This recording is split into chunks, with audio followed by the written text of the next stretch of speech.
The Imperial Japanese Mission 1917, a record of the reception throughout the United States of the special mission headed by Viscount Ishii. And when the Imperial Japanese Mission was in New York City, they had a dinner and some pretty famous people spoke at this dinner. One of them was John Dewey. John Dewey is the father of our failing, disastrous public education system. Here's what he said. Listen very carefully. John Dewey, professor of philosophy in Columbia University, who was the next speaker, was listened to with great intentness. He said, quote, "Someone remarked that the best way to unite all the nations on this globe would be an attack from some other planet. In the face of such an alien enemy, people would respond with a sense of their unity of interest and purpose." Unquote. Now, bear in mind, folks, that's 1917. One of the next documents that I found, and I found quite a few, but one that's pretty important is called the Report from Iron Mountain, The Probability and Desirability of Permanent Peace. Now, I encourage you to find this book, wherever you can find it. I don't know where you can get it, but find it. Page 66. Credibility, in fact, lies at the heart of the problem of developing a political substitute for war. This is where the space race proposals, in many ways so well suited as economic substitutes for war, fall short. The most ambitious and unrealistic space project cannot of itself generate a believable external menace. It has been hotly argued that such a menace would offer the last best hope of peace, etc., by uniting mankind against the danger of destruction by creatures from other planets or from outer space. Experiments have been proposed to test the credibility of an out-of-our-world invasion threat. And it continues on another page. Nevertheless, an effective political substitute for war would require alternate enemies, some of which might seem equally far-fetched in the context of the current war system. It may be, for instance, that gross pollution of the environment can eventually replace the possibility of mass destruction by nuclear weapons as the principal substitute for war. Are you beginning to get the message, folks? These things were planned many, many years ago. All the bombardment of the public with movies about flying saucers in the 50s, right after the United Nations Treaty was signed and the UN Participation Act was pushed through Congress, and all of the incidents since that have convinced the majority of the American people that flying saucers are real and extraterrestrials exist, and that flying saucers are from an extraterrestrial origin. During the Reagan administration, he made 6 speeches, specifically talked about a threat from outer space by some other species from some other planet. 6, ladies and gentlemen. Why would the president repeat the same thing 6 times, tagged on to the ends of speeches by him? The speechwriters did not put that in the speech. Ronald Reagan added it himself. Perhaps we need some outside universal threat. I occasionally think how quickly our differences worldwide would vanish if we were facing an alien threat from outside this world.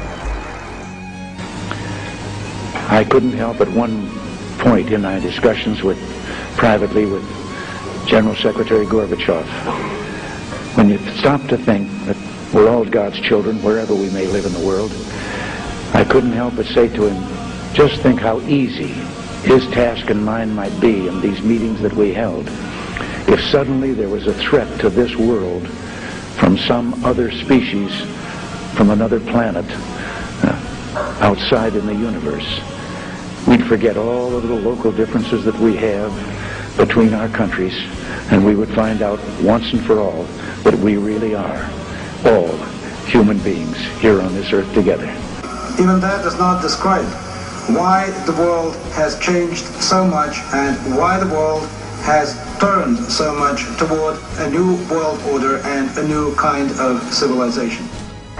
This was a powerful suggestion to implant into the minds of the people of the world that there really is a threat from some other species from some other planet to this Earth.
The 1930 Halloween broadcast of the War of the Worlds.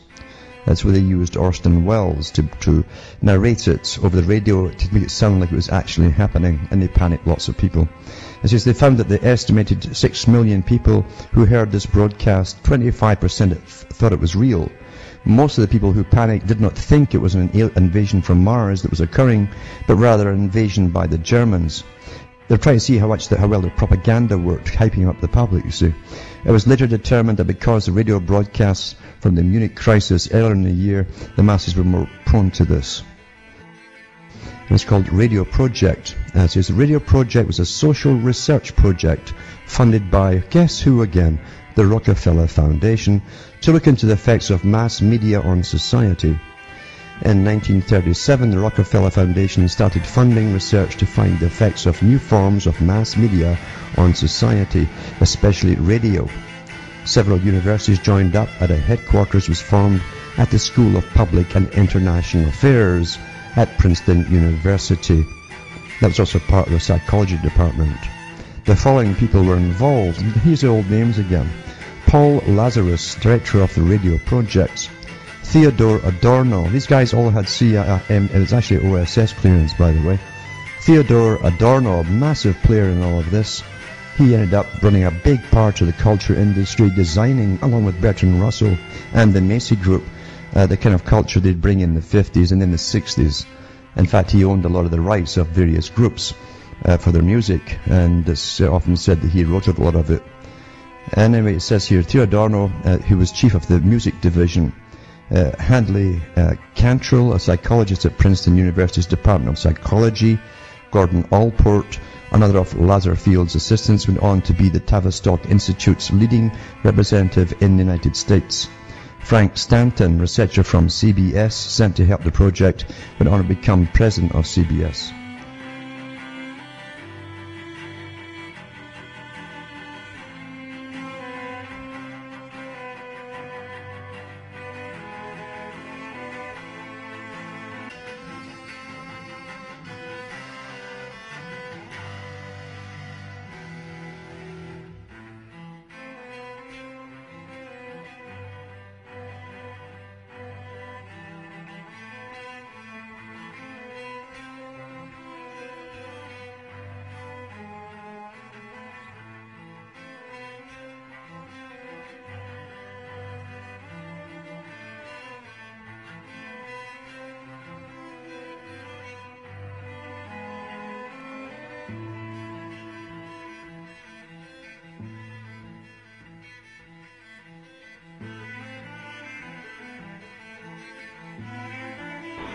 Now, I have since come to believe that the extraterrestrial portion of all of this is nonsense, but that the technology is real. I believe that many of us were shown these documents over the years so that later we would talk about it. I mean, how can you keep the existence of extraterrestrials, if they were real, a secret? And how could anyone keep quiet knowing that they had seen documentation, official government documents labeled top secret, that expressed that these extraterrestrials were real and had visited this Earth.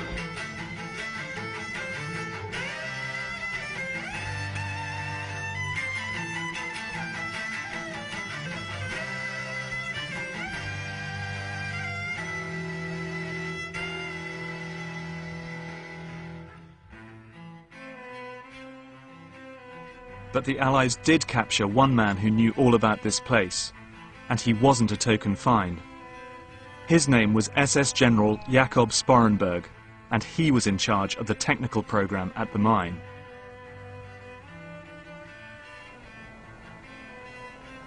What he revealed astonished his interrogators. Indeed, I find it astonishing 60 years later. He spoke of a secret experiment attempting nothing less than to conquer gravity. He described a bell-shaped device that needed enormous amounts of electrical power. It was made of a hard, heavy metal and filled with a mercury-like substance that was violet in color and glowed when under test.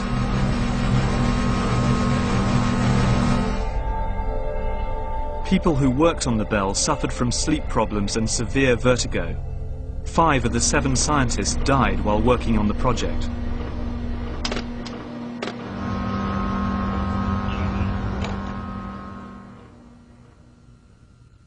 In a memo to Hitler, the scientists wrote, "It is in our opinion that the scientific results ascertained from our experiments with the bell are truly decisive for the war."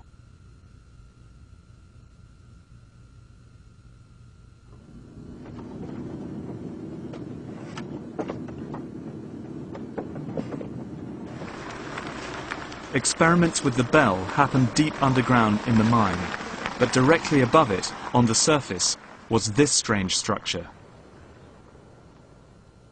Called the Flytrap, it first showed up on an Allied aerial reconnaissance photo in 1944.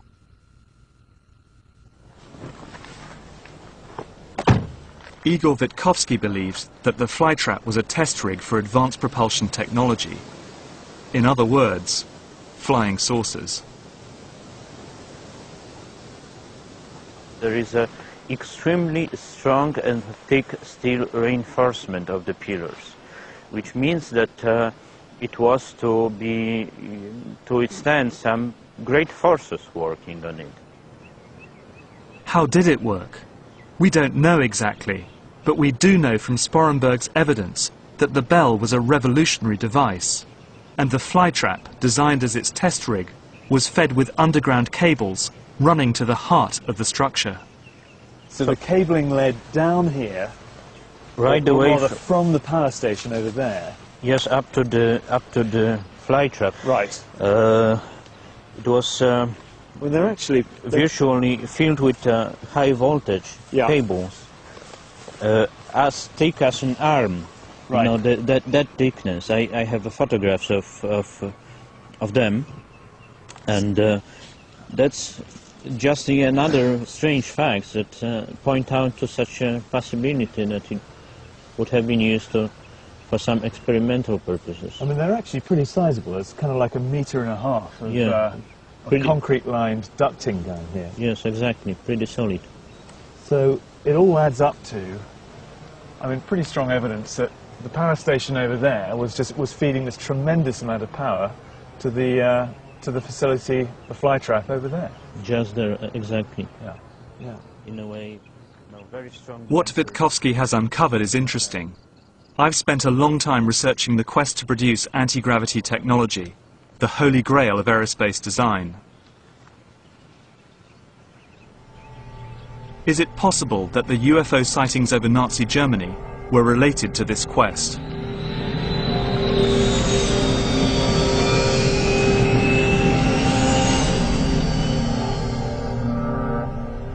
There is a sense here that the Germans were engaged in very highly classified work, and that possibly they were engaged in anti-gravity type programs. What I do know is that many of these bizarre projects like the Bell did not remain in German hands. At the end of the war, they were plundered secretly by the American High Command and taken to the States.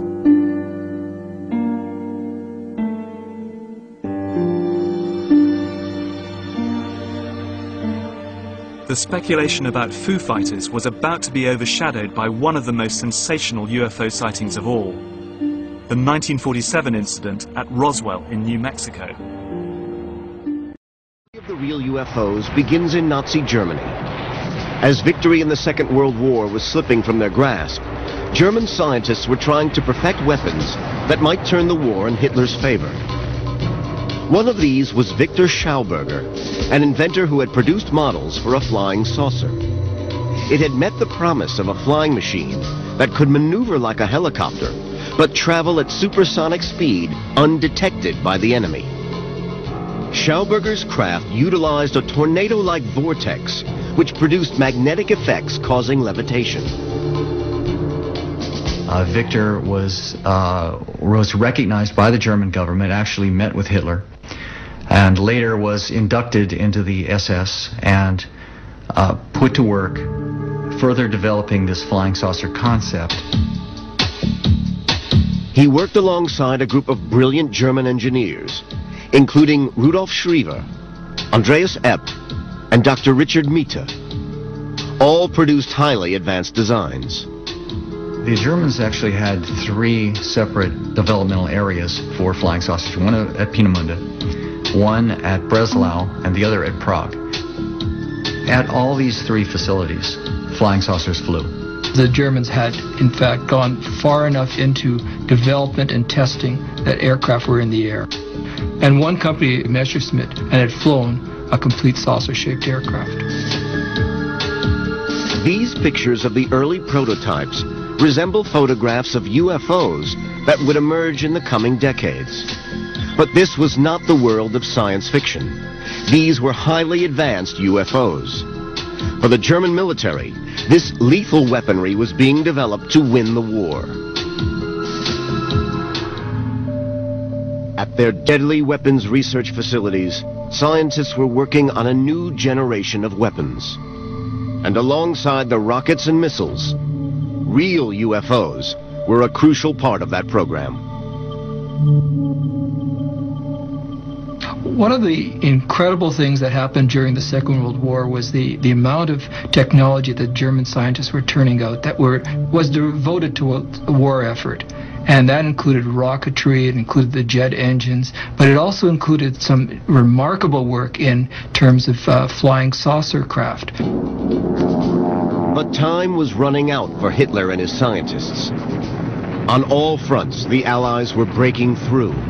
The Germans were in retreat. The flying saucer technology, just like all of Hitler's other ultimate weapons, would come too late.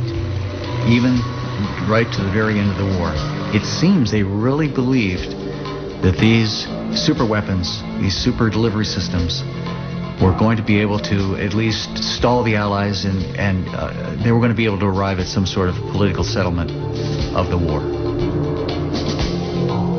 Hitler's dream of winning the war with his super weapons never came. By May 1945, the final battle for Berlin had started. The war in Europe was virtually over.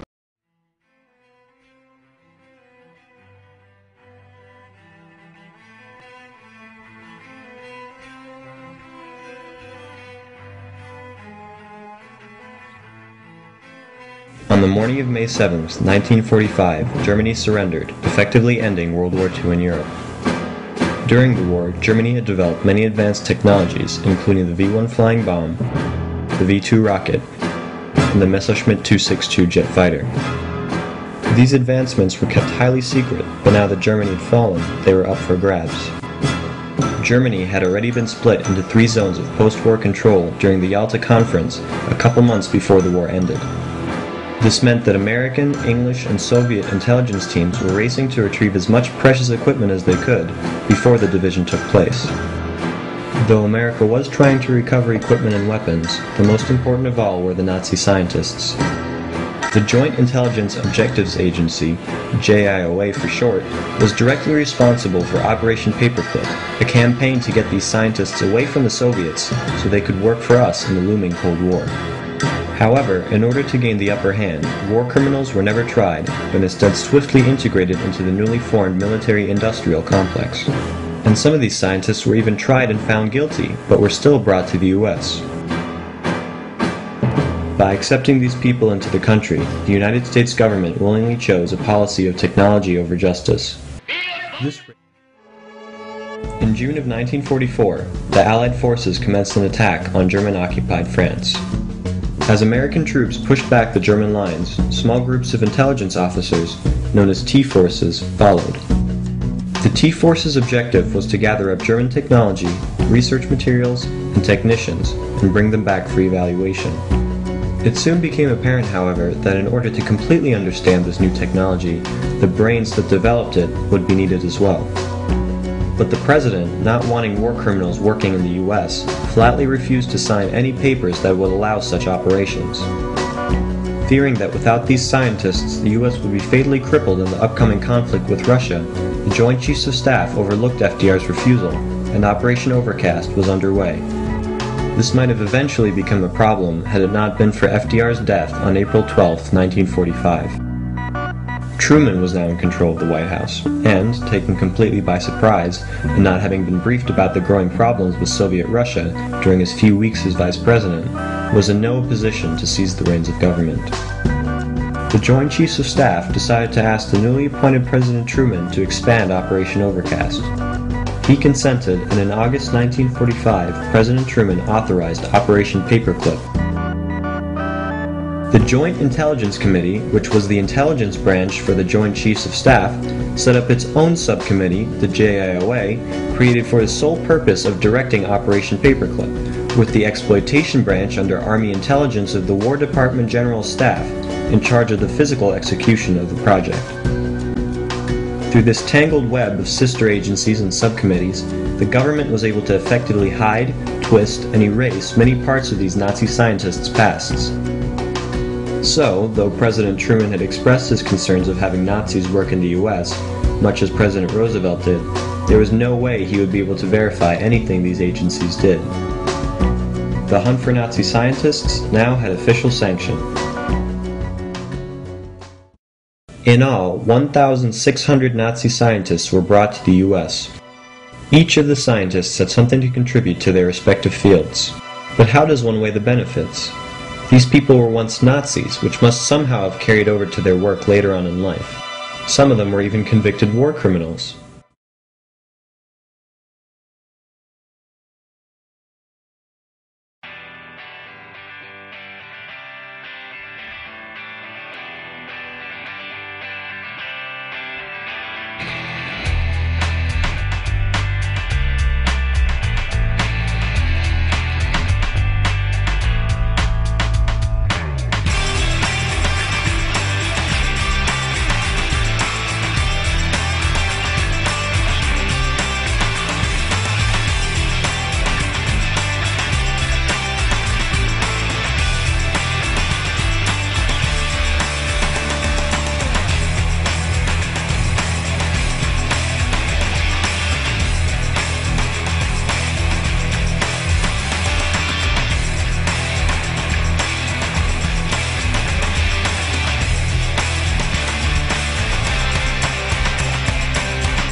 Morrises are experts in non-lethal weapons technology. They are consultants to the Defense Department, CIA, NSA, and world-renowned think tanks.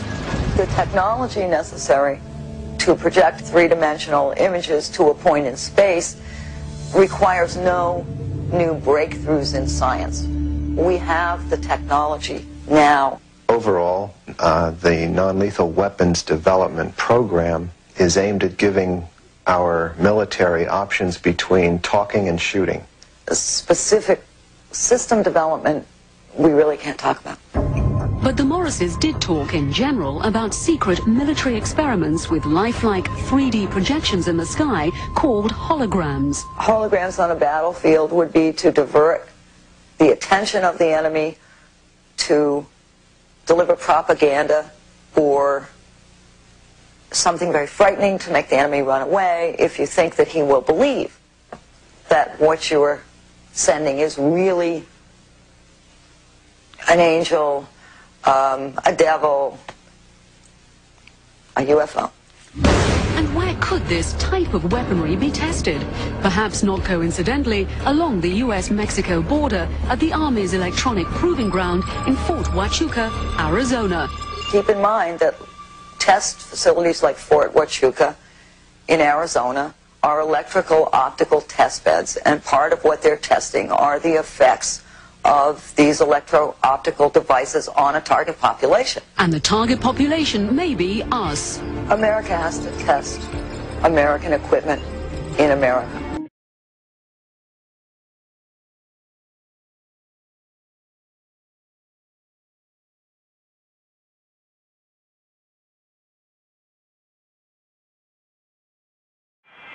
Met zijn schijnwerpers het publiek in het Colosseum verlicht.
They all come out with intelligence, which is truth, but then they always tack on the same endings to it, which throws you off into outer space, which is counterintelligence as far as I view it. That's my opinion, right?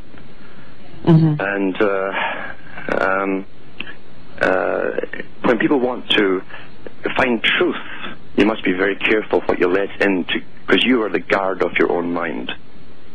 And they can be very persuasive, and often they come out, too, with what seems to be certain information for the first time. That's what generally grabs people. But they all know each other. I can't tell you too much, actually, about this.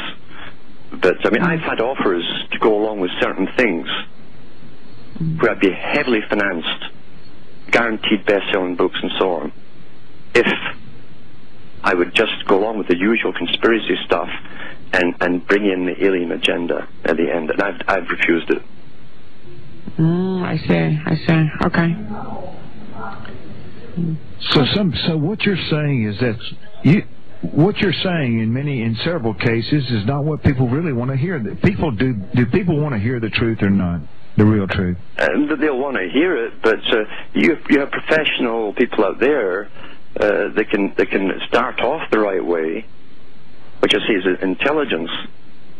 But then why spin it off into something you could never alter? If this was aliens, for instance, right? Then find me an alien so they can complain and change things, because that will never happen. Which means that you leave the politicians and the social activism alone. What's the point if aliens are doing it, right? Right.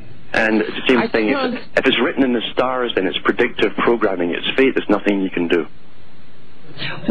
It's a battle for the minds. And that's what we're in now. Propaganda wars, they called it years ago before they gave you the internet. They talked about mind wars and information wars. That's what you're going through today.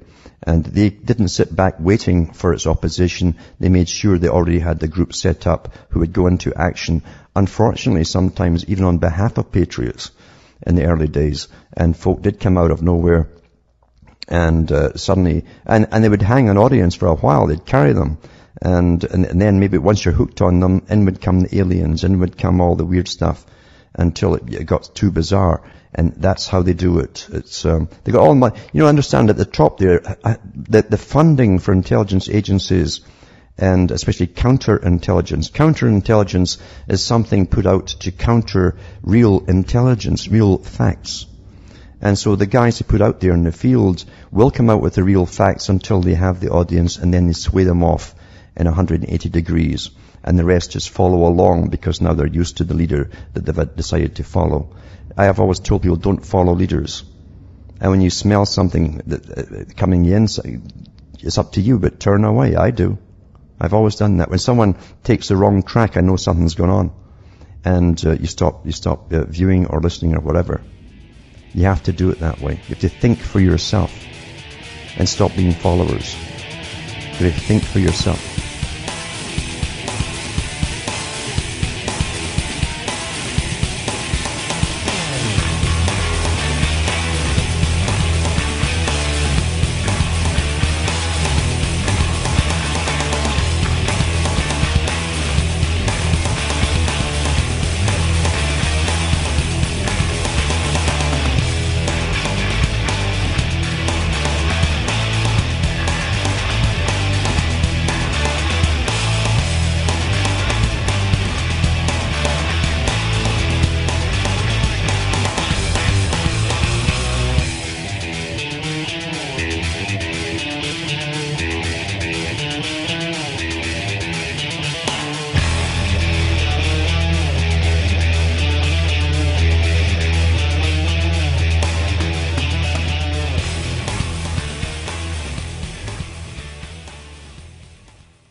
Now, you people out there have been ignoring the UFO phenomenon for too long.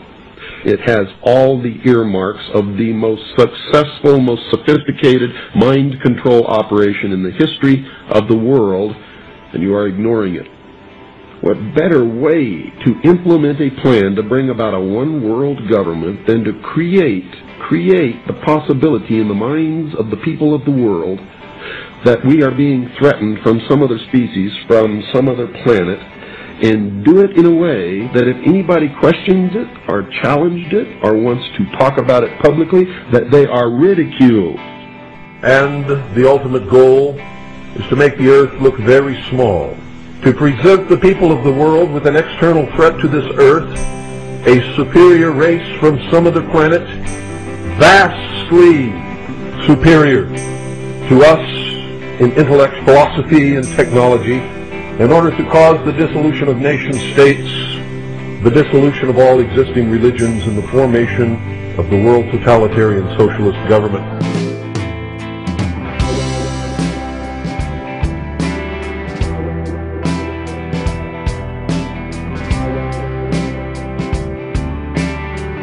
This is being promulgated in many ways, by television commercials, in the movies, in the newspapers, by creating incidents either real or imagined. I believe, because of my research, and because of the extensive documentation that I've found and that is in my book, that this whole scenario has been created to give us an artificial alien threat from outer space.